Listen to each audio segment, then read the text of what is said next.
Il est 16h50, c'est l'heure du grand dossier. Soyez les bienvenus en direct sur LCI, Canal 15. Je n'ai plus envie de négocier. Vous allez voir ce qui va se passer. Donald Trump avertit l'Iran en pleine escalade avec Israël. Le président américain, qui a quitté en urgence hier le G7 pour revenir à Washington, déclare que les prochaines heures seront décisives, alors qu'Israël annonce déjà des opérations surprises. Les Américains vont-ils entrer en guerre contre l'Iran? Nous sommes prêts, dit le secrétaire d'État à la Défense, Pete Hegseth. Nous sommes vigilants.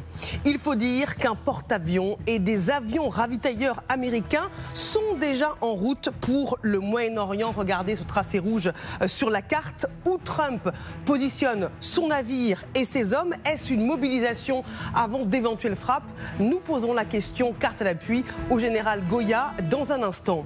Pour empêcher Téhéran d'obtenir l'arme atomique, Donald Trump serait-il prêt à aider Israël à détruire Fordo, ce site nucléaire iranien stratégique enfoui à 800 mètres de profondeur que seules les méga-bombes américaines GBU-57 peuvent atteindre? Netanyahou met la pression ce soir. Les Iraniens bombardent Tel Aviv. Demain, ce sera New York, dit-il. Israël, Iran, Trump prêt à entrer en guerre? C'est la question du grand dossier ce soir. Nos équipes sont partout où le conflit se joue et on va partir retrouver l'une d'entre elles, Hélène Bonnet et Éric Josset, en direct de Washington. Bonsoir Hélène. Trump perd patience face à l'Iran. Oui, on sent l'agacement de Donald Trump, qui espérait une réunion entre ses émissaires américains, son secrétaire d'État Marco Rubio, son envoyé spécial Steve Witkoff et les Iraniens dans le courant de la semaine. C'est en tout cas ce que laissait entendre la presse américaine. Et on voit à travers sa déclaration ce matin, quand il est rentré aux États-Unis, qu'il n'est plus d'humeur à négocier, ce qui montre bien que pour l'instant, les Iraniens n'ont pas saisi sa main tendue. Et parallèlement, il y a cette petite musique qui monte, qui laisse entendre que Donald Trump pourrait considérer l'option militaire. Il y a bien sûr toutes les déclarations, la pression qu'il a mise hier sur les Iraniens, son départ précipité du G7, le déploiement de ses moyens militaires supplémentaires au Moyen-Orient. Ce qui est intéressant aussi, c'est de voir à quel point la chaîne Fox News, qui est proche des Républicains, fait campagne ces dernières heures sur cette idée d'une intervention, en expliquant que seules les bombes américaines pourraient se débarrasser de l'armement nucléaire. Et puis dernier point, ce qui est intéressant aussi, c'est que ce matin, la Maison-Blanche a fait parvenir aux journalistes une liste de toutes les déclarations de Donald Trump à chaque fois qu'il a évoqué cette idée que le problème c'était l'armement nucléaire et que c'était l'objectif. Donc on voit bien que cette idée elle monte. Ça ne veut pas dire que Donald Trump va forcément privilégier cette voie. Il a une réunion de son Conseil de sécurité aujourd'hui. On verra ce qu'il en ressort. Il peut aussi décider de gagner encore du temps et de laisser les Israéliens continuer leurs opérations militaires. Merci beaucoup Hélène Bonnet avec Éric Josset, nos envoyés spéciaux en direct de Washington. Allons plus loin dans le grand dossier. J'ai le plaisir d'accueillir ce soir un très grand spécialiste qui fait ses débuts en télévision, le colonel Michel Coya, consultant militaire pour LCI. Bonsoir, merci d'être là. Elisabeth Shepard-Selam, bonsoir. Bonsoir. Grande spécialiste des États-Unis, des questions de défense et de sécurité, maîtresse de conférences. Marc Semo, bonsoir. Bonsoir. Vous aussi, un petit nouveau journaliste spécialiste dans les questions internationales, collaborateur au Monde et à Challenge. Ce soir, le régime iranien retient son souffle car le président américain a formulé cet avertissement de retour aux États-Unis. J'ai dit aux Iraniens qu'il fallait négocier l'accord. Je leur ai dit. Ils ont perdu beaucoup de vies. Ils auraient dû accepter l'accord. Alors je vais pas vous mentir, j'ai plus vraiment envie de négocier. Vous avez dit qu'il fallait évacuer Téhéran ? Oui, je pense qu'il le faut, ce serait plus sûr. Beaucoup de choses horribles vont se passer et c'est beaucoup plus sûr d'évacuer. Une déclaration qui fait suite à une série de messages inquiétants pour l'Iran, déjà postés par le président américain sur son réseau social préféré. L'Iran aurait dû signer l'accord que je lui ai demandé de signer. Quelle honte, quel gâchis de vies humaines. En bref, l'Iran ne peut pas posséder l'arme nucléaire. Je l'ai dit et répété, tout le monde doit évacuer Téhéran immédiatement. Le président américain qui ordonne aux habitants de la capitale iranienne d'évacuer. Qu'est-ce que ça veut dire, Elisabeth, vous qui parlez le Trump couramment? Alors, je ne suis pas sûre de parler le Trump couramment, et tant mieux, mais il faut comprendre qu'aux États-Unis, il y avait deux camps jusqu'à maintenant qui étaient un peu en conflit, qui est beaucoup plus isolationniste, qui ne veut pas que les Américains se mêlent trop, qui ne s'engagent pas auprès d'Israël, et ceux qui sont un peu plus, on va dire, traditionnels, républicains, néoconservateurs, et plus engagés vis-à-vis d'Israël. Et la discussion, en tout cas à Washington, en ce moment, est plutôt que une côté est en train de prendre le dessus, c'est-à-dire ceux qui sont un peu plus belliqueux, et qu'ils en ont marre. Les Américains ont été très clairs qu'ils ne veulent pas que l'Iran a l'arme nucléaire, et que Trump lui-même est convaincu. Dans la même interview sur l'Air Force One, il dit « Moi, je m'en fous de ce que tout le monde me dit, que Tulsi Gabbard a dit. Moi, j'y crois. » Et je pense qu'aujourd'hui, il est aussi à bout et un peu impatient. À la différence du dossier ukrainien, il a aussi Israël qui a les moyens à la fois de frapper et de se protéger et en quelque sorte de faire le sale boulot. Mais qu'est-ce qu'un président à bout, les mots que vous prononcez sont forts, peut faire? Je pense qu'il peut... s'engager auprès d'Israël. À la fois, vous parlez de ce grand maire de toutes les bombes, que Michel pourrait décrire mieux que moi, avec le bombardier qui va avec, parce que c'est aussi ça la question, pour notamment frapper sur Fordo. Mais on peut envisager d'autres, j'imagine, implications américaines, au-delà, par exemple, de l'implication actuelle qui est défensive. Il faut dire que Donald Trump a également fait cette déclaration énigmatique. Écoutons-la. Moi, ce que je veux, ce n'est pas un cessez-le-feu, c'est vraiment une fin à ce problème. Il ne faut pas qu'on abandonne complètement. On verra ce qui se passera dans les prochains jours. Personne n'a ralenti jusqu'à présent. Est-ce qu'il peut frapper un grand coup pour mettre fin au conflit ? Oui, alors pour l'instant, il n'a pas forcément besoin. Il a au moins besoin de faire pression. Donc il en profite, il se met dans le mouvement et puis il utilise finalement cette campagne aérienne israélienne pour lui-même essayer de peser un peu plus. Voilà, donc dans ce cas-là, effectivement, Israël a été un peu le bad cop de l'affaire, et lui se présentant comme, au bout du compte, comme celui avec qui il faut parler. Bon, d'accord, il y a ça, c'est la première posture. Maintenant, si effectivement ça donne rien de particulier, si dans quelques semaines, le programme nucléaire, au moins ça, n'est pas complètement détruit, il peut-être qu'effectivement, à ce moment-là, il peut s'engager. Alors, pas besoin d'en faire des tonnes, sinon des tonnes d'explosifs, mais on dit que Trump n'est pas belliciste, qu'il ne veut pas engager des opérations, mais il ne faut quand même pas oublier qu'il a lancé une campagne des frappes contre Assad, il a frappé contre les Iraniens déjà, et donc il peut aussi faire des frappes. Dire, nous, on va faire des frappes très limitées avec nos B2, nos super bombes, et on va taper très précisément les centrales nucléaires. Comme ça, on va mettre fin, une fois pour toutes, à cette question. C'est possible. Mais je pense que c'est pas demain, quoi. Marc Semo. Le mot fin lui appartient, parce qu'effectivement, pour la destruction de Fordo, qui est le principal site le plus enterré, même si on a d'autres nouveaux apparemment clandestins, il faut cette bombe GBU-57 que seuls peuvent lancer les avions B2 américains. Mais je pense qu'il faut voir, et ce qui explique d'ailleurs ces espèces de contradictions dans le verbe trumpien, c'est que cette guerre, il ne l'a pas voulu. Il demandait à Benjamin Netanyahou de ne pas faire les frappes.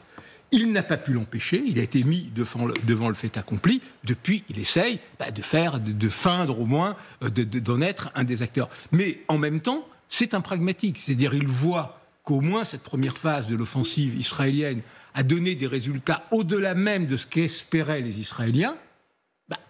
Il a salué la réussite, et d'une certaine façon, comme le disait très bien le colonel, à la fois ça permet de mettre une pression maximum sur les Iraniens pour les obliger à accepter un accord, et la question centrale de l'accord, c'est qu'il n'y ait plus du tout d'enrichissement, parce que ça a été ça le blocage final. Parce qu'ils n'ont le choix aujourd'hui, pour parler crûment, qu'entre la reddition et le suicide.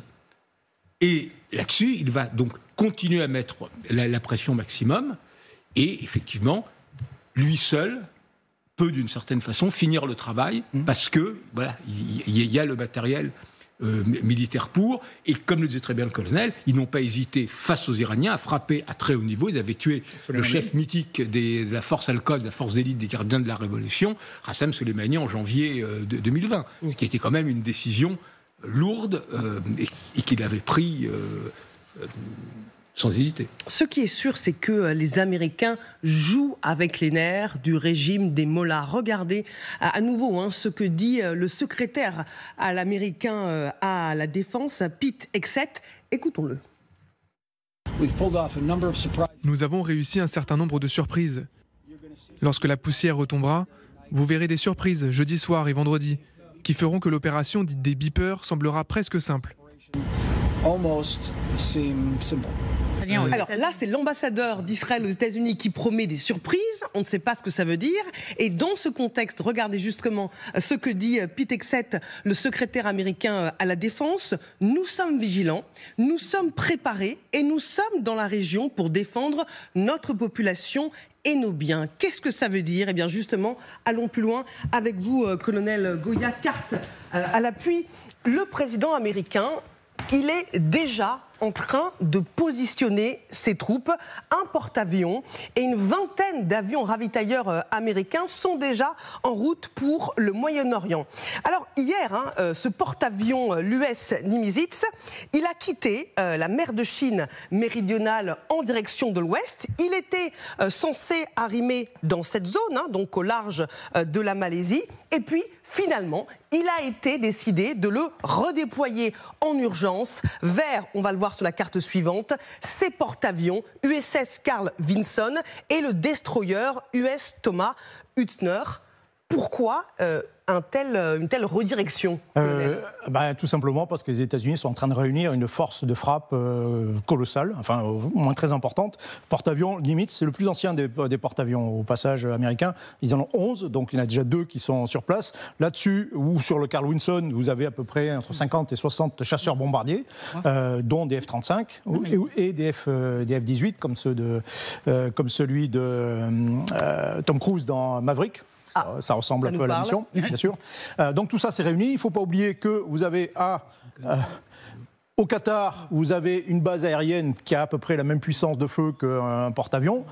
Plus, on ne le voit pas, mais il y a un sous-marin Oyo, qui est un gros sous-marin, un ancien sous-marin lanceur d'engins, mais qui porte maintenant 150 missiles de croisière, qui est là aussi. Et puis, vous avez la base de Diego Garcia, qui est au centre de l'océan Indien, où se trouvent les fameux bombardiers B-2 furtifs et les bombes, les GBU-57, qui est l'ultima ratio, l'ultime argument de cette guerre. Donc concrètement, ils sont en train de réunir une force de frappe qui est au moins équivalente à celle d'Israël en termes de capacité d'avion, avec cette particularité qu'elle sera beaucoup plus près de l'Iran, donc elle peut faire 2 fois plus de missions dans une même journée que les Israéliens. Donc c'est encore plus que les Israéliens. Donc voilà, on réunit en gros bâton dans la région. Il était déjà assez gros, il était déjà pas mal, mais là il est encore plus gros. On voit très bien donc, que les Américains sont donc prêts à agir en regroupant tous leurs porte-avions près de l'Iran. Alors une vingtaine d'avions ravitailleurs américains, je le disais, sont déjà en route pour le Moyen-Orient. On peut regarder sur la prochaine carte évidemment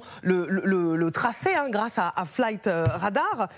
Ils ont fait une étape intermédiaire au Royaume-Uni, on va le voir sur l'autre carte, pour répartir, justement, repartir, là, depuis le Royaume-Uni, dans cette direction. Oui. Pourquoi ? Quel est l'intérêt ? Ils s'approchent effectivement du Proche-Orient, mystérieusement. Donc ça, ce sont des citernes volantes. Il faut bien comprendre que ce sont ils sont indispensables, ces engins sont indispensables à des campagnes aériennes de longue durée.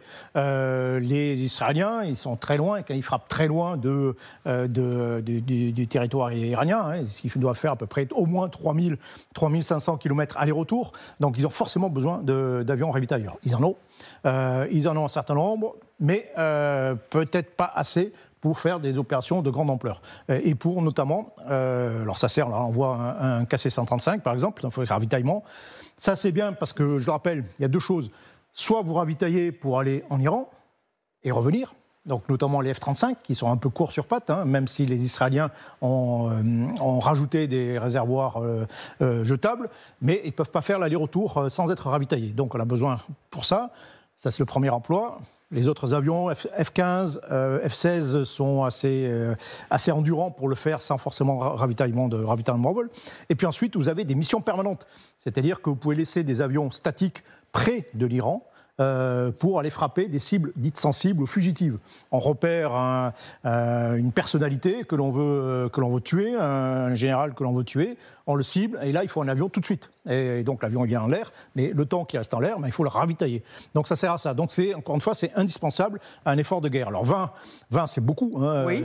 en admettant qu'ils aillent tous dans la région. Donc, il y a peut-être, pour les Israéliens, là, on voit le KC-146. La différence ? C'est plus moderne, c'est plus récent. Mais les Israéliens en ont commandé 4.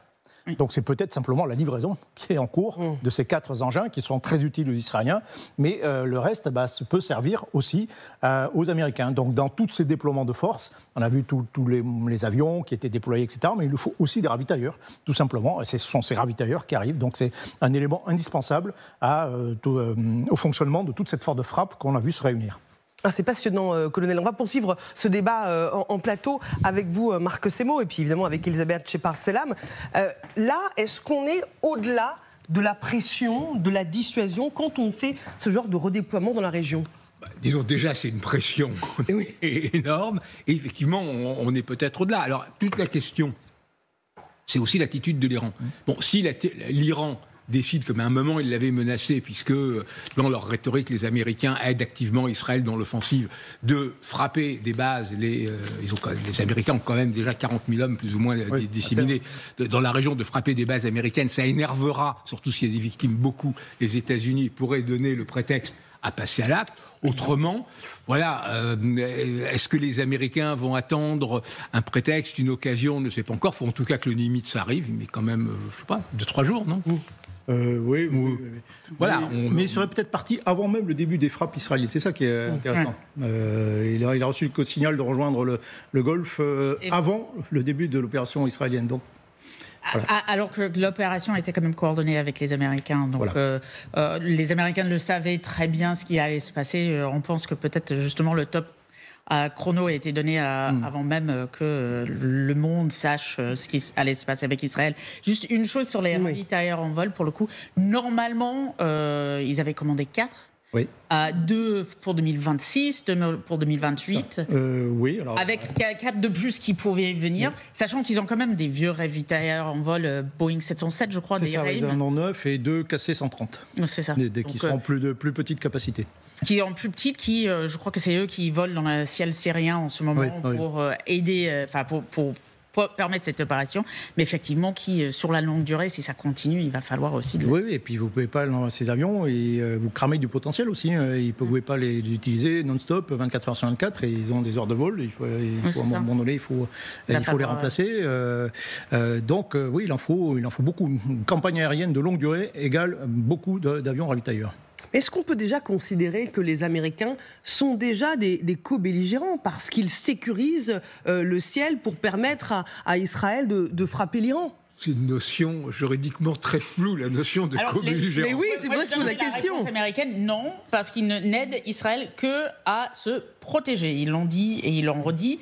Ça risque de changer assez rapidement. Moi, j'ai du mal à croire que tous ces avions et tous ces bateaux et navires, ils vont juste pour protéger au cas où. Qui n'en ont pas vraiment besoin. Qui n'ont pas vraiment besoin parce que les Israéliens, quand même, et les Américains qui sont déjà là, avec 2 batteries THAAD sur place, avec le personnel qui vont avec, pour moi, ce n'est pas défensif. On verra ce que ça donne à l'avenir. Mais pour l'instant, ils l'ont dit parce qu'il y a aussi cet enjeu dont parlait Marc, c'est-à-dire les bases américaines et le personnel américain sur place, dans la région, où ils sont très inquiets parce que les Iraniens, bien évidemment, ont déjà menacé. Je vous pose la question, notamment, colonel, parce qu'un expert interviewé par l'excellent site TF1 Info dit « Les Américains sont impliqués dans ce conflit puisque ce sont eux qui assurent le couloir aérien qui permet aux avions de chasse de l'armée israélienne d'aller bombarder l'Iran. Il y a un échange d'informations très important entre les 2 pays. Il serait donc illusoire de croire que les Américains ne participent pas déjà à cette guerre. » Ah non, mais qui participent, oui, bien sûr. Alors, c'est pas pour autant. Alors, le co-belligérant, je pense qu'il faut oublier ce mot. On oublie le mot co-belligérant. Soit on fait la guerre, soit on la fait pas. Donc là, ils aident incontestablement Israël. Lorsque les Américains auront tué un premier Iranien, là, oui, on pourra considérer qu'ils sont en guerre. Mais pour l'instant, oui. Déjà, comme Elisabeth le soulignait, il y a déjà des batteries THAAD qui sont servis par des soldats américains qui sont sur le territoire israélien, qui protègent le ciel israélien. Ils fournissent très certainement des renseignements, ils vont peut-être fournir très certainement aussi un soutien, déjà les munitions, les munitions qui sont utilisées par les Israéliens, les munitions qui tombent sur l'Iran, elles viennent d'où, d'après vous? Elles viennent des États-Unis, tout simplement. Donc oui, il y a déjà une aide, il y a un soutien, en termes militaires, on appelle ça un soutien qui est fait. Maintenant, ils peuvent aussi aller un peu plus loin.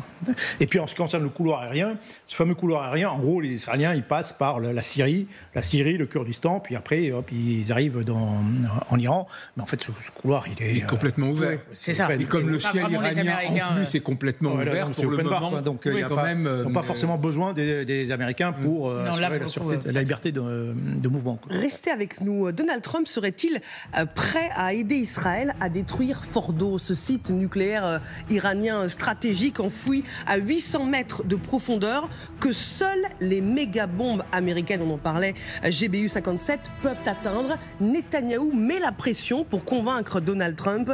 Les Iraniens bombardent Tel Aviv. Demain, ce sera New York, dit-il. A tout de suite dans le grand dossier.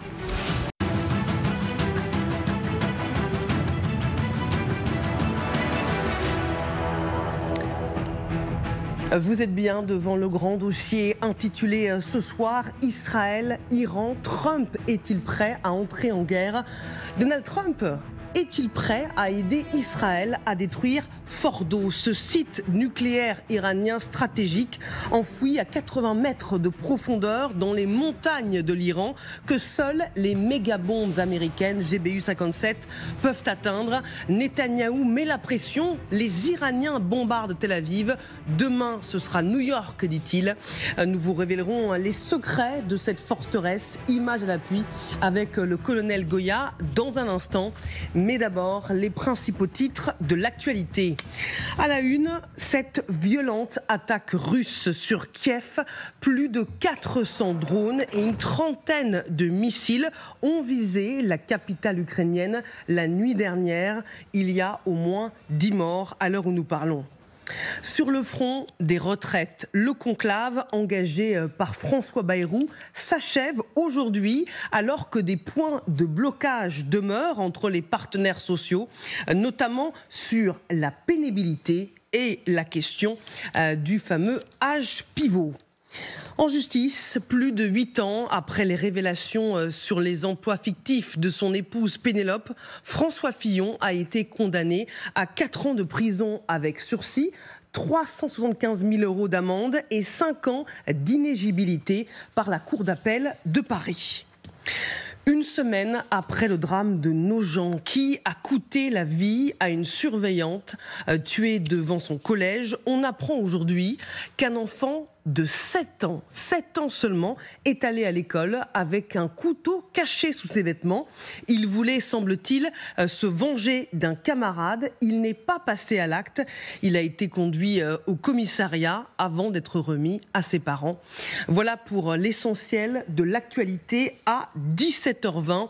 Vous êtes bien devant le grand dossier ce soir consacré à cette question. Israël, Iran, Trump est-il prêt à entrer en guerre? Avec le colonel Michel Goya, consultant militaire pour LCI, Marc Semo, collaborateur au Monde et à Challenge, Elisabeth Shepard-Selam, grande spécialiste des États-Unis, des questions de défense et de sécurité, et Ofer Bronstein nous a rejoint. Bonsoir. Bonsoir. Vous êtes président et cofondateur du Forum international pour la paix. Merci beaucoup d'être avec nous dans le grand dossier en direct sur LCI.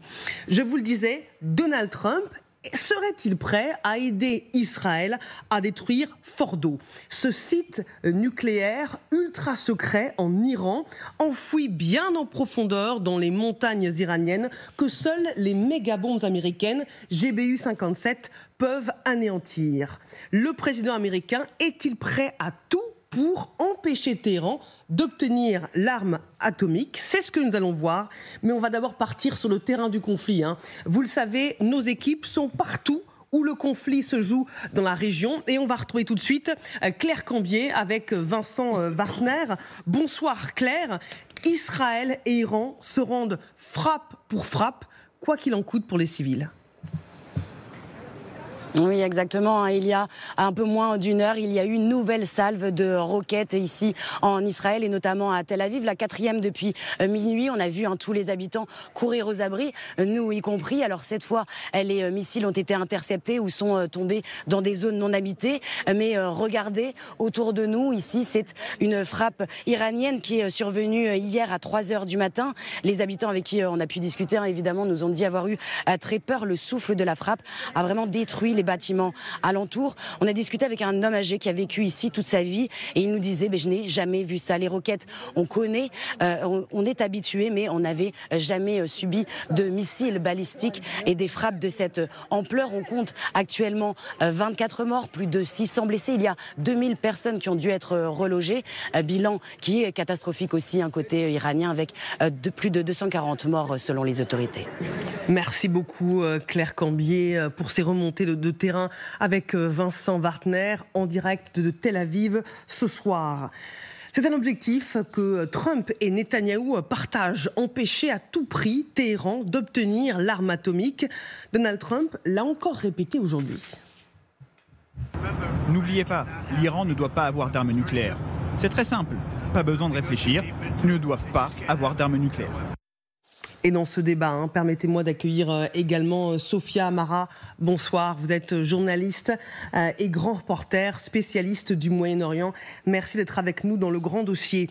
Avant de vous entendre, Donald Trump affirme que l'Iran est à 2 doigts d'obtenir l'arme nucléaire. Est-ce que c'est vrai? Est-ce que c'est faux? Jacques Partouche, bonsoir, vous nous avez rejoint. Alors, où en est le programme nucléaire iranien? Alors regardez cette jauge, en fait, c'est cette jauge qui est scrutée de très près par les Israéliens. C'est le niveau d'uranium enrichi. Un uranium enrichi à 3% sert pour le nucléaire civil, donc pour l'électricité. À 20%, ça peut servir par exemple pour la propulsion de certains sous-marins. À 90%, c'est la bombe atomique. La veille de l'attaque, donc le jeudi 12 juin, l'AIEA, l'agence qui contrôle le nucléaire mondial, a adopté cette résolution, vous l'avez sous les yeux, qui condamne l'Iran pour non-respect de ses obligations nucléaires. La raison est très simple. L'Iran dispose aujourd'hui de façon totalement certaine de l'uranium enrichi à 60%, jauge en rouge. Donc on est à 30% du seuil fatidique. Pourquoi agir maintenant, me direz-vous? Tout simplement parce qu'il est beaucoup plus difficile d'enrichir de l'uranium de 0 à 60% que sur ce dernier palier de 60 à 90%. Si les capacités techniques sont réunies, atteindre les 90% ne demande pas beaucoup d'efforts. Avec les centrifugeuses comme celles dont dispose l'Iran, l'AIEA considère qu'une fois le seuil des 60% atteint, les 90% peuvent être atteints en quelques semaines seulement, moins de 2 semaines même si l'Iran le décidait. Certains experts parlent précisément de 3 à 10 jours pour faire passer le niveau d'enrichissement d'1 kilo d'uranium de 60 à 90%. Raison pour laquelle Benyamin Netanyahou déclarait ceci quelques minutes après l'attaque. Ces dernières années, l'Iran a produit suffisamment d'uranium enrichi pour fabriquer 9 bombes atomiques. 9. Ces derniers mois, l'Iran a pris des mesures qu'il n'avait jamais prises auparavant. Des mesures visant à utiliser cet uranium enrichi à des fins militaires. Si on ne les avait pas stoppées, l'Iran aurait été en mesure de produire une arme nucléaire en très peu de temps. Alors selon l'AIEA, l'Iran dispose aujourd'hui de plus de 7000 kilos d'uranium enrichi, 400 enrichi à 60%. Ce rapport date de mars, donc c'était déjà il y a quelques mois, sachant qu'il faut quand même avoir ce chiffre en tête. Pour faire une bombe atomique, il faut entre 50 et 60 kilos d'uranium enrichi. Ça, ils l'ont. À 90%, ils y sont presque. Donc l'Iran serait plus que jamais sur le point de fabriquer son arme nucléaire, et elle y travaille depuis plus de 60 ans, ce malgré l'accord, je vous le rappelle, qui a été signé en 68 sur le traité de non-prolifération de l'arme nucléaire, et celui de 2015 dans lequel l'Iran s'était engagé justement à ne pas dépasser ce seuil de nucléaire civil à 3,6. Vous voyez qu'aujourd'hui on en est extrêmement loin. Même Jean-Noël Barrot, le ministre des Affaires étrangères, s'en inquiétait pas plus tard qu'il y a quelques semaines. La situation est grave, dit-il, car le risque de prolifération nucléaire n'a jamais été aussi élevé. L'Iran a franchi tous les seuils. Merci beaucoup, Jade Partouche, pour ces informations très précieuses. Colonel Goya, on ne sait pas si l'Iran est à 2 doigts d'avoir la bombe, mais quand on voit les explications de Jade, elle en est très proche. Oui et non. Oui et non. Pourquoi? D'abord, parce que c'est pas tout d'avoir de la matière enrichie. Alors je rappelle que quand on parle d'enrichissement, c'est le pourcentage d'uranium 235 dans le kilo d'uranium. Dans le kilo d'uranium naturel, vous avez moins d'1% d'uranium 235. Et après, on utilise des centrifugeuses pour justement séparer l'uranium 238 qui compose 99% du 235, parce que le 238 est plus lourd dans la centrifugeuse, on fait tourner, et puis là on collecte petit à petit les atomes d'uranium 235, et puis voilà, on fabrique, on enrichit petit à petit, on densifie d'une certaine façon l'uranium. Mais si je vous donne 10 kilos d'uranium enrichi à 90%, Marie-Hélène, ça ne fait pas de vous une puissance nucléaire. Qu'est-ce que vous allez en faire? Il faut le revendre, comme dans Mission Impossible l'avant-dernier. Un autre. C'est possible, c'est vrai. Non, mais il faut d'abord le transformer en arme. Donc il faut concrètement, il faut le mettre dans une ogive nucléaire avec un dispositif de détonation, de compression, des détonations qui va le faire exploser. Et ça, c'est pas non plus, c'est pas donné. D'autant plus qu'il faudra le faire suffisamment petit pour pouvoir le porter. Et donc vous avez le troisième étage qui est le porteur, justement, le vecteur. Donc au moins un missile, probablement. Ça peut être un bombardier, ça peut être. Vous pouvez éventuellement le porter un sac à dos. Mais c'est plus long pour arriver jusqu'à Israël. Mais au moins un missile, quoi. Mais c'est pas tout. Ces missiles, il faut aussi qu'ils soient fiables. C'est-à-dire que quand vous en avez 99% qui sont interceptés, est-ce que vraiment vous êtes dangereux avec votre missile nucléaire? Pas forcément. Sachant qu'il ne faut quand même pas oublier le quatrième étage de la fusée, si j'ose dire, c'est que Israël dispose d'un arsenal nucléaire, donc d'une capacité de dissuasion. Donc à la limite, même si l'Iran disposait d'armes, d'un arsenal nucléaire, dans l'absolu, c'est notre position à nous aussi, dire, si la dissuasion joue, c'est-à-dire que si vous osez nous attaquer, vous êtes vitrifié. Voilà, avec cet argument israélien qu'on est face à un régime particulier, un peu fou, et qui a juré la mort d'Israël. Et un pays très grand. Bon, voilà. Donc, ce que je veux dire, c'est que, oui, bien sûr, qu'on s'approche très près d'un arsenal nucléaire iranien, mais on n'est pas non plus au jour près. Ça pouvait attendre, par exemple, la fin des négociations, parce que en cours entre les Iraniens et les Américains, par exemple. Voilà, c'est pas mardi prochain que les Iraniens allaient disposer d'une arme nucléaire. Opérationnel, bien sûr. Voilà. Donc on est plutôt sur c'est très difficile à dire, mais on est plutôt sur 1 an, 2 ans d'arsenalisation. C'est beaucoup 1 an ou 2 ans. Aucun expert va dans ce sens-là. On parle plutôt de 6 mois. Ça dépend des experts. Ça dépend des experts. Du pays aussi. Et du pays d'où viennent les experts. Et de pays d'où viennent les experts. Je rappelle quand même que depuis 20 ans, on est à 2 doigts de l'avoir. Moi, en Israël, je suis allé en octobre 2004 discuter avec les généraux israéliens. Et première chose qu'ils nous ont dit, voilà, l'Iran est à 2 doigts de fabriquer l'arme nucléaire et on envisage de les taper. Mais il reste une réalité. L'Iran est un pays du seuil. Il a dans les têtes le savoir-faire, et c'est ça qui sera quasiment impossible à détruire.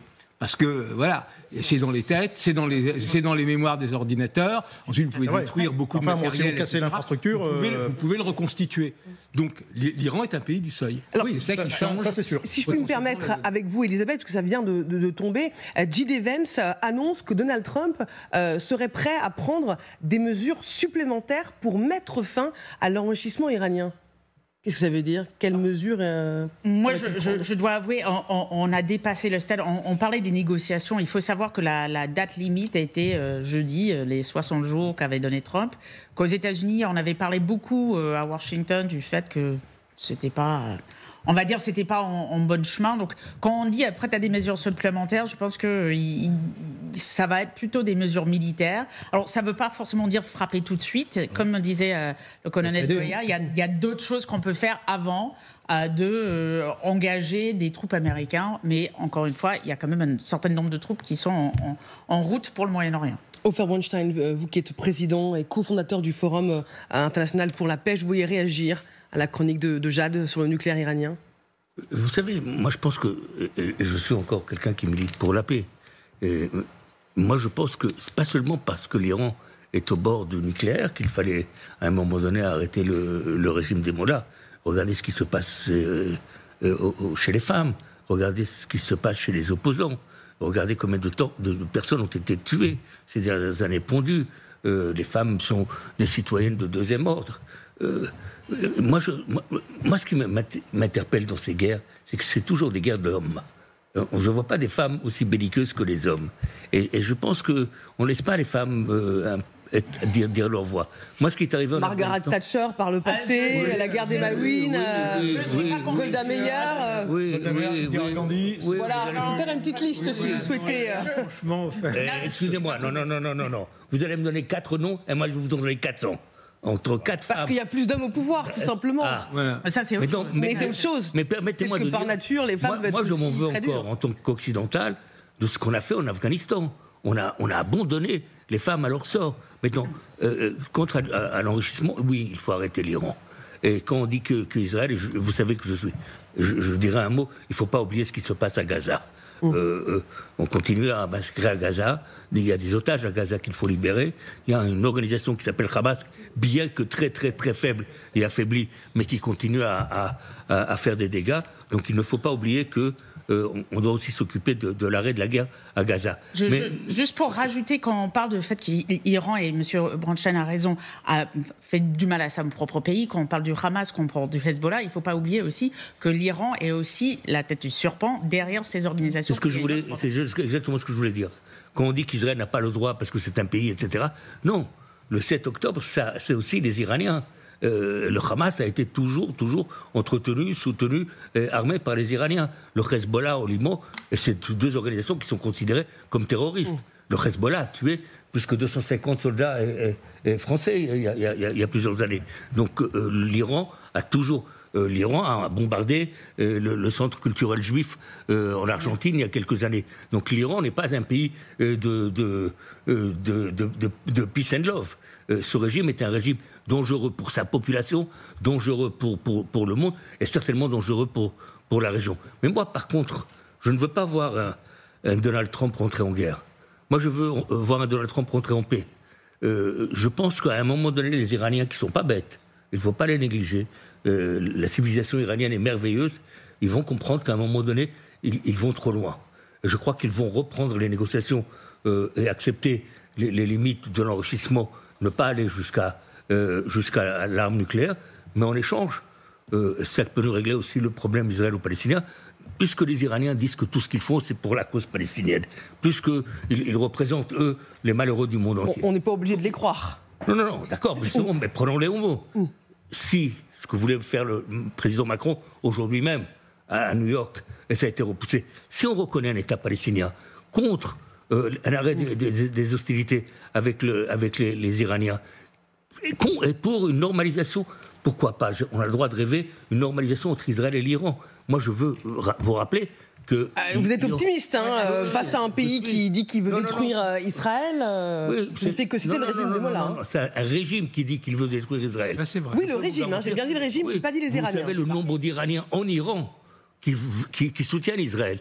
Mais je vous dirais autre chose, n'oublions pas que l'Iran a été le premier pays musulman à reconnaître Israël et à avoir une ambassade en Israël. Il y a un drapeau à Tel Aviv.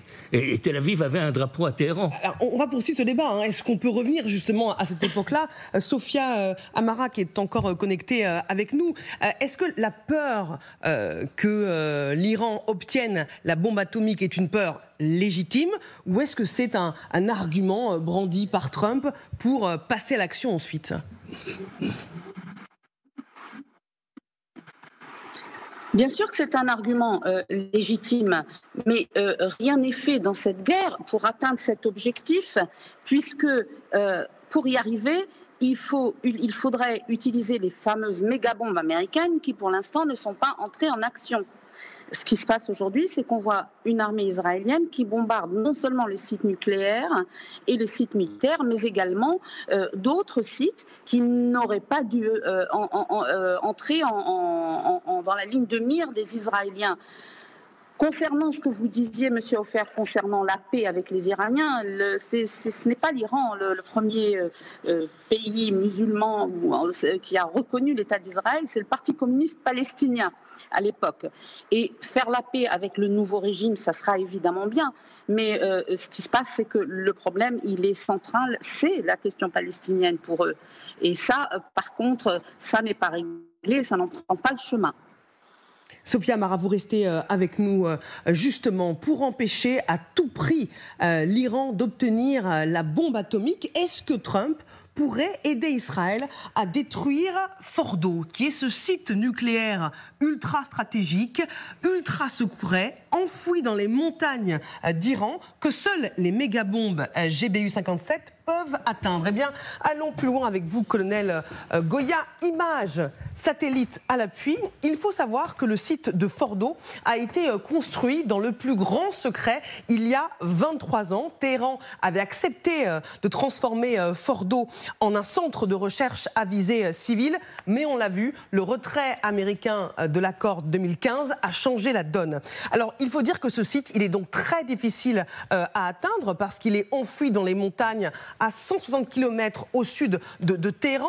Regardez le point de contrôle ici, le périmètre de sécurité avec les miradors et on voit donc à l'extérieur donc le bâtiment en blanc à la surface. Et si on fait un zoom, on voit les centrifugeuses souterraines qui sont donc en profondeur sous les montagnes. Et là, c'est l'entrée des tunnels, colonel. Donc, on voit bien que l'Iran a tout fait pour protéger au maximum ce site, sans parler du fait qu'il est étroitement surveillé, protégé par des batteries antiaériennes. Oui, on parlait tout à l'heure du film Maverick, oui. Mais c'est exactement ce scénario, en pire en fait, parce que là c'est certainement un des sites les plus défendus au monde, les plus durs à détruire au monde incontestablement. Donc on le voit, on voit en réalité, oui, les centrifugeuses ne sont même pas sur le bâtiment c'est un bâtiment de soutien, oui. Elles sont au moins, on parle de 80 mètres de profondeur, et de profondeur à chaque fois c'est pas simplement de la roche, c'est aussi, on rajoute de l'acier, du béton, on rajoute des couloirs, aussi on rajoute du vide. Donc c'est extraordinairement difficile, au moins à percer. Donc concrètement, pour l'instant, les Israéliens ont des bombes anti-bunker, on l'a évoqué d'ailleurs hier, des GBU-28, qui peuvent taper jusqu'à 30 mètres de profondeur. Alors même en frappant une pluie, en lançant une pluie de GBU 28, plus une centaine de bombes d'une tonne, vous pouvez peut-être commencer à ébranler la zone. Déjà, vous pouvez détruire un peu les superstructures, mais pour pénétrer à l'intérieur, en réalité, il n'y a que deux solutions. Je veux dire, il y a effectivement... Donc, pour regarder un schéma qu'on a fait, parce qu'il montre très bien comment est construit ce tunnel. Oui. Alors, il est à 80 mètres de profondeur, mais là, c'est des centaines de mètres de couloirs. Tout à fait. Donc, d'abord, on ne sait pas très bien où sont les centrifugeuses. Oui. S'il faut les cibler, c'est encore plus compliqué. On sait qu'elles sont très, très au fond. Oui, voilà. Et puis, vous voyez que c'est... même si vous frappez, vous avez percé, vous allez repercer, devoir repercer. Tout ça, évidemment, c'est protégé, c'est bétonné. Donc, c'est différentes couches qu'il faut frapper. Donc, il y a véritablement, il n'y a que peut-être deux solutions. Soit vous utilisez effectivement les GBU 57, et encore, c'est même pas sûr qu'on puisse arriver jusqu'aux centrifugeuses. Certains experts disent qu'il en faudrait 9 pour pouvoir... Voilà. En tout cas, il faut une pluie. Atteindre les centrifugeuses. Il faut une pluie, il faut matraquer la montagne à coups de bombes de GBU 57, plus d'autres bombes pour nettoyer, etc. Enfin, faire une pluie. On ne peut pas fermer l'entrée au tunnel. Pardon ? On ne peut pas fermer l'entrée au tunnel. Oui, alors après, vous pouvez frapper toutes les infrastructures. C'est l'entrée, on pourrait frapper. C'est ce que font les Israéliens, en fait. Déjà, pour l'instant, ils frappent les infrastructures. Si vous bouchez les entrées, là aussi, évidemment, ça va gêner le fonctionnement. Tout ça, ça doit être alimenté. Il faut un réseau électrique, par exemple. Pour les centrifugeuses, il faut beaucoup d'électricité. Donc, si vous arrivez à taper le réseau électrique, à le couper, vous allez couper le fonctionnement. Et puis, il y a la dernière option, c'est on y va à pied. C'est-à-dire que vous débarquez. Oui. Ça veut dire que vous envoyez des commandos ? Oui. Infiltrés, comme le Mossad l'est déjà en Iran. Oui, vous comprenez, vous envoyez un commando, des forces spéciales qui arrivent, qui pètent le tunnel, qui cassent le tunnel et qui pénètrent à l'intérieur. Ça, c'est une option. Les Israéliens ont fait des opérations de ce type plusieurs fois dans le passé. C'est très dangereux, c'est très compliqué, mais c'est option possible. Quand on parle des surprises possibles, on annonce des surprises, ça peut être ça, par exemple.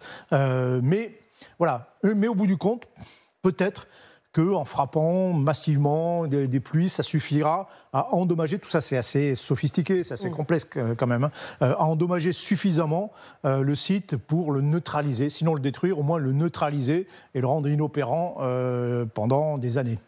Merci, colonel. Je poursuis avec vous, Elisabeth. Qu'est-ce qui freine Donald Trump à ce point pour hésiter encore à livrer ces bombes qui permettraient, si ce n'est de détruire totalement, d'endommager le site de Fordo? D'abord, il y a des questions de politique interne. Il ne faut pas oublier que Donald Trump s'est vendu à le premier président depuis longtemps républicain anti-guerre, l'homme de la paix. On se souvient même, on en a parlé sur ce plateau. Il y a quand même une partie de son administration, notamment Steve Bannon et d'autres qui sont proches de lui, qui sont foncièrement contre tout ce qui est engagement militaire, même s'il soutient Israël. Mais ça commence à s'effacer. On voit et on a vu notamment des reportages dans Washington Post, mais pas seulement, que les autres, qui sont plutôt anti-iraniens, mais aussi plus pour s'engager contre l'Iran, commencent à prendre le relais en termes d'influence. Mais il y a aussi, je pense, des effets, enfin des conséquences extérieures, notamment des questions d'organisation, mais il y a aussi le fait quelles sont les conséquences pour les intérêts américains au Moyen-Orient, et sachant, comme on a déjà dit ici, qu'il y a beaucoup de bases, de troupes et d'intérêts, il doit aussi prendre du temps avant de prendre... C'est quand même une décision très importante, sachant que les Américains, quand même, vendent beaucoup d'armes en Israël. Donc, c'est pas simplement c'est oui ou non, il y a d'autres nuances d'engagement qui sont déjà engagées. On va poursuivre ce débat dans un instant, c'est promis, avec justement la carte des bases américaines dans la région qui pourrait très bien être frappée. Netanyahou avertit, les Iraniens bombardent Tel Aviv. Demain, ce sera New York, dit-il. Coup de pression ou lucidité, l'Iran serait-il prêt à frapper les intérêts américains? C'est ce que nous verrons dans un instant. À tout de suite dans le grand dossier.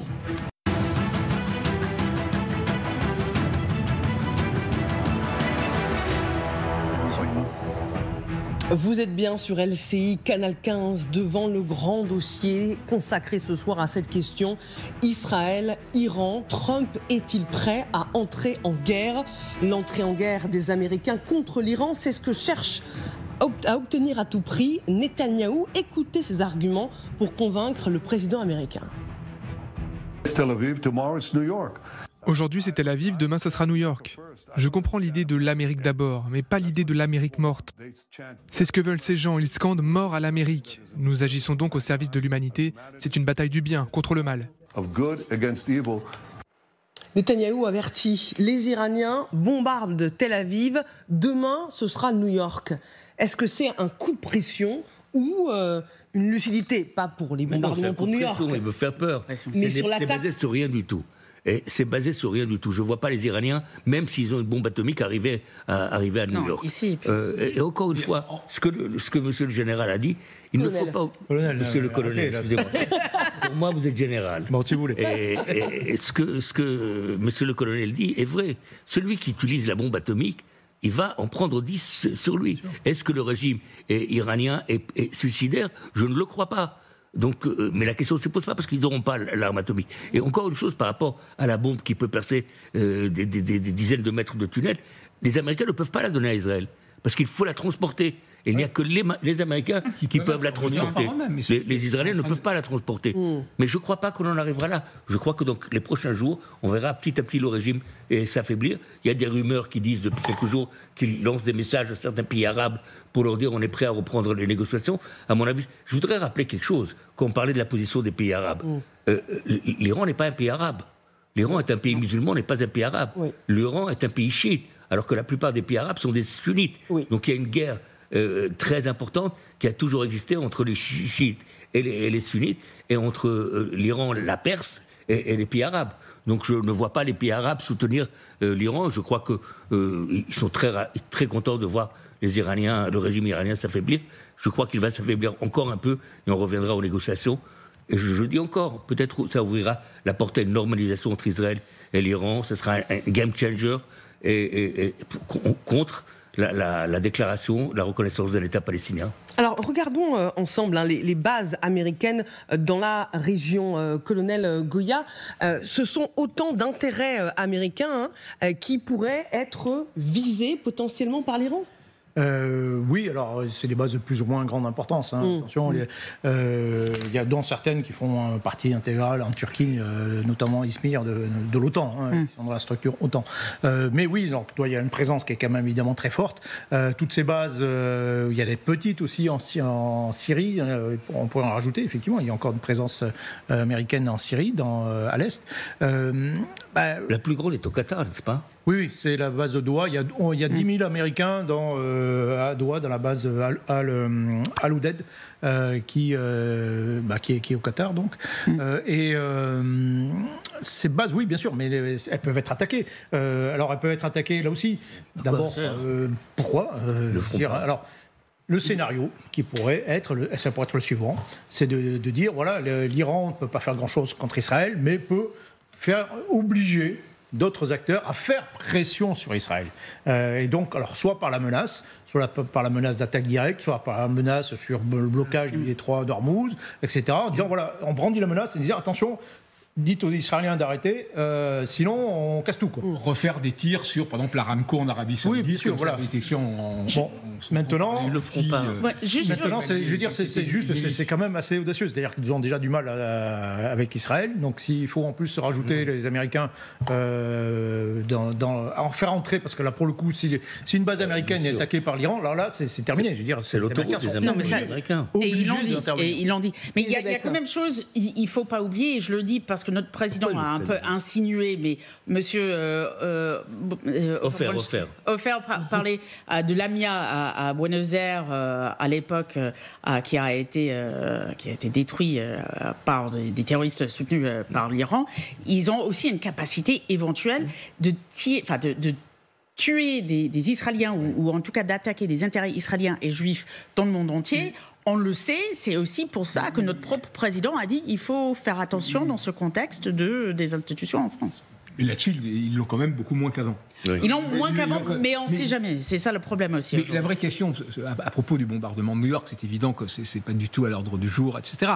Mais reste que cette question de l'Iran qui aurait l'arme nucléaire plus des missiles qui, à défaut d'atteindre les États-Unis, peuvent atteindre l'Europe, c'est-à-dire dans la dissuasion nucléaire iranienne, la cible, ça serait l'Europe. Et c'est aussi une des raisons pour lesquelles... Donc nous.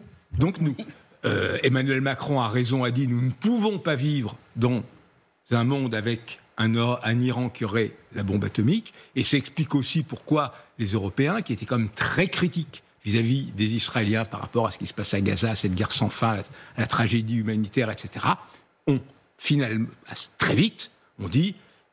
appel à la désescalade, retenue, mais droit d'Israël à se défendre. Et la plupart des grands pays européens, à commencer par la France, disent qu'en cas de besoin, ils participeront à la défense d'Israël. Et les ressortissants sont touchés. Voilà. Donc ce qui est quand même une évidence qu'il y a un risque du nucléaire iranien, et c'est ce qui fait la différence. Le risque du nucléaire iranien, permettez-moi, c'est pas qu'ils vont l'utiliser. Encore une fois, il ne faut pas négliger l'intelligence même des gens de ce régime terroriste. C'est qu'il y aura une prolification. C'est que les Saoudiens vont dire si eux l'ont, nous on le veut aussi. Que les Égyptiens vont dire si les Saoudiens et les Iraniens le veulent, nous on le veut aussi. Et là, ça devient dangereux. Parce que n'importe qui, dans n'importe quelle main, ça peut tomber. Donc ce qu'il faut, c'est arrêter la prolification. On l'a vu entre l'Inde et le Pakistan. Les Pakistanais ont dit si les Indiens l'ont, nous on va l'avoir aussi. Mais les Américains, heureusement, ont calmé on a vu il y a quelques semaines dans le Cachemire les échanges de tirs entre Pakistanais et Iraniens. Ils ont tout de suite compris qu'il fallait baisser le ton, se calmer, parce qu'on ne joue pas avec les armes nucléaires. Le problème, c'est la prolification. Ce n'est pas l'utilisation. Je ne crois pas que les Iraniens, même ce régime de terroristes, de voyous, utiliseront l'arme nucléaire. Il faut quand même rappeler que l'arme nucléaire, les Iraniens cherchent à se doter de l'arme nucléaire, pas pour détruire Israël, c'est pour se protéger des Américains. Oui. C'est pour se protéger des Américains. C'est-à-dire qu'ils ont eu... il y a un événement considérable, c'est la première guerre du Golfe, 1990. Là, on a une démonstration de force des Américains qui écrase complètement l'armée irakienne, qui s'installe d'ailleurs à ce moment-là, on voit toutes les bases, mais ils s'installent quand même globalement à ce moment-là. Et là, vous avez un certain nombre de régimes qui, par ailleurs, constatent que l'Union soviétique n'existe plus, il ne peut plus les protéger, se trouvent isolés, se disent, oula, si les Américains décident de nous péter la gueule, on ne peut pas les empêcher. Donc les pays comme la Corée du Nord. Alors certains ont dit, bon, ok, on arrête, on fait profil bas, Kadhafi, à ce moment-là. Et puis d'autres disent, bon, c'est peut-être pas mal, ou dire autrement, notre seul moyen d'être protégé contre une attaque américaine, c'est d'avoir l'arme nucléaire. Et donc c'est ça l'origine. Et je rappelle aussi qu'en 2003, au moment où justement les Américains envahissent cette fois complètement l'Irak, vous avez quand même des Iraniens qui proposent, qui disent, attendez, voilà, notre programme nucléaire, on y met fin. Mais vous nous certifiez que vous ne nous toucherez pas et que voilà, on sauve le régime d'une certaine façon contre les Américains, mais en échange de... Je ne suis pas d'accord. Moi, je ne crois pas que c'est... Les Américains avaient refusé. Allez-y, contre les Américains. Moi, je crois que c'est contre les pays arabes sunnites. Il ne le faut pas oublier. Et quand l'Iran dit « nous, on n'a jamais attaqué aucun pays », c'est vrai qu'ils le font via leur proxy. Et c'est vrai qu'eux n'ont pas attaqué aucun pays. Par contre, il y a un pays arabe très important qui les a attaqués dans les années 80. C'est l'Irak.